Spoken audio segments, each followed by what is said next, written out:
Magandang hapon sa ating lahat na update sa magiging lagay na ating panahon. Umiiral pa rin ang shear line o yung salubungan na malamig at mainit na hangin sa may silangang bahagi ng Northern Luzon. Kaya ngayong gabi may inaasahan pa rin tayo mga kalat-kalat na pag-ulan, mga pagkidlat at pagkulog sa bahagi ng mainland Cagayan, pati na rin sa Apayao at Isabela. Samantalang dahil pa rin sa amihan, ang bahagi ng Batanes at Babuyan Islands ay makakaranas pa rin na may hinang mga pag-ulan. Samantalang umiiral naman ngayon ang Intertropical Convergence Zone dito sa may bahagi ng Mindanao, kaya sa may Caraga, Davao Region at sa Sorsogon, inaasahan po natin ngayong gabi yung mga kalat-kalat na pag-ulan, mga pagkidlat at pagkulog. Mataas din po ang tsansa ng thunderstorms ngayong hapon sa malaking bahagi o sa nalalabing bahagi pa ng Mindanao. Dito na sa Metro Manila, pati na rin sa nalalabing bahagi ng Luzon at sa buong Visayas, ngayong hapon hanggang mamayang gabi po ay generally fair weather condition yung ating naasahan. Ngunit may mga tsansa pa rin po tayo na isolated o yung pulo-pulo mga pag-ulan, mga pagkidlat at pagkulog dala ng localized thunderstorm. Sa kasalukuyan, wala nang po tayo minomonitor na low pressure area o bagyo na posibleng makaapekto sa ating bansa. Para po sa magiging lagay na ating panahon bukas, inaasahan natin na bahagyang lalakas yung ating amihan bukas. Kaya kahit dito sa may bahagi ng Cagayan, Batanes, kasama po dyan yung pati na rin yung Babuyan Islands, ay makakaranas ng maghapong makulimlim na panahon na may kasama may hina hanggang sa katamtaman ng mga pag-ulan.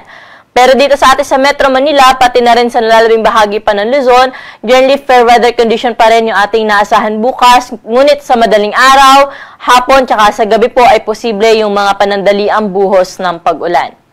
Temperatura natin bukas sa Baguio City ay mula 16 hanggang 23 degrees Celsius, Lawag 23 to 30 degrees at ganun din sa bahagi ng Tuguegarao City.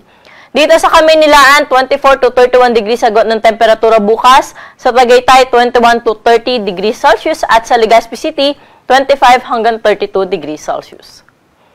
Dumako na po tayo sa Kalayaan Islands at sa Puerto Princesa na kung saan naabot sa 32 degrees Celsius yung pinakamataas na temperatura.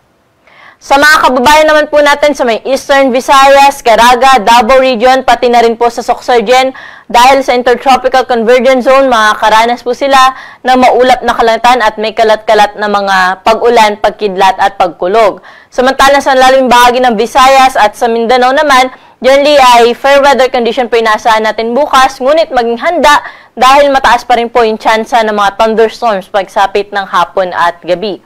Pwede po natin bisitahin yung ating social media accounts, pati na rin po yung ating website dahil naglalabas po tayo doon ng mga thunderstorm advisories, lalo na po yung social media na ating mga regional services divisions. Temperatura natin bukas sa Tacloban ay mula 26 hanggang 32 degrees Celsius. Sa Metro Cebu at sa Tacloban ay 26 hanggang 31 degrees Celsius. Sa may Zamboanga, 25 to 32 degrees agot ng temperatura bukas. Samantalang abot naman sa 31 degrees ang pinakamataas na temperatura sa Cagayan de Oro at sa Metro Davao. Sa kasalukuyan, wala po tayong gale warning na nakataas sa anumang baybayin na ating karagatan.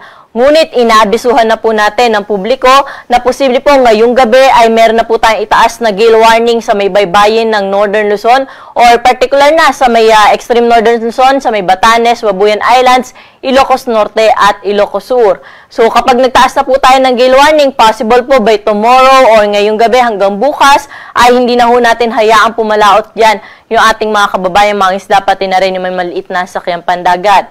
Pero sa kasalukuyan, moderate to rough seas na rin po yung inaasahan natin sa may bahagi ng Northern Luzon or sa may baybaying dagat ng Northern Luzon, kaya doble ingat na po sa ating mga kababayan na papalaot.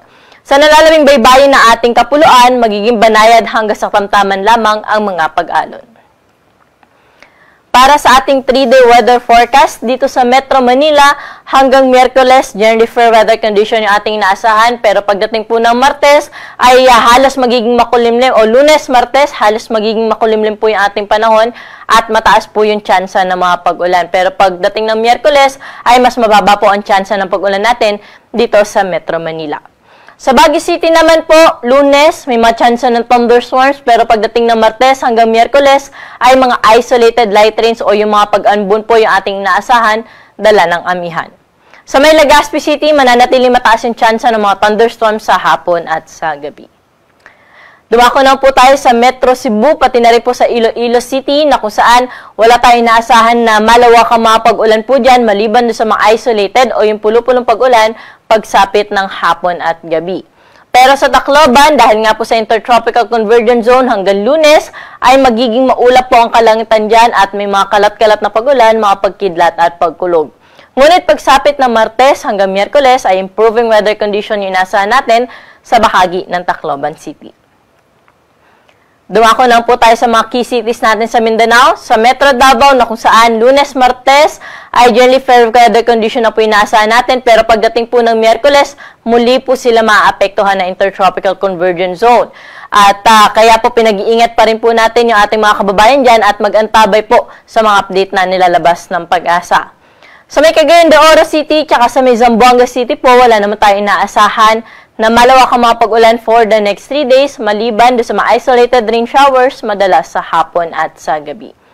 Temperatura natin sa Metro Davao mula Lunes hanggang Martes ay posibleng umabot sa 25 hanggang 33 degrees Celsius, pero sa Miyerkules nga, dahil mataas yung chance ng pag-ulan, aabot lamang sa 31 degrees yung maximum temperature. Sa may Cagayan de Oro naman, 24 to 32 degrees agad ng temperatura. Ganun din sa may bahagi ng Zamboanga City na kung saan naabot naman sa 32 degrees ang maximum temperature. Ang araw po natin dito sa Kamaynilaan ay lulubog sa 5:27 ng gabi at muli itong sisikat bukas ng 6:09 ng umaga. Para sa karagdagang impormasyon, i-like at i-follow kami sa aming social media accounts sa DOST_Pag-asa at bisitahin ang aming website sa pag-asa.dost.gov.ph. At yan po yung latest dito sa Weather Forecasting Center. Ako po si Ana Cloren Horda. Magandang hapon po.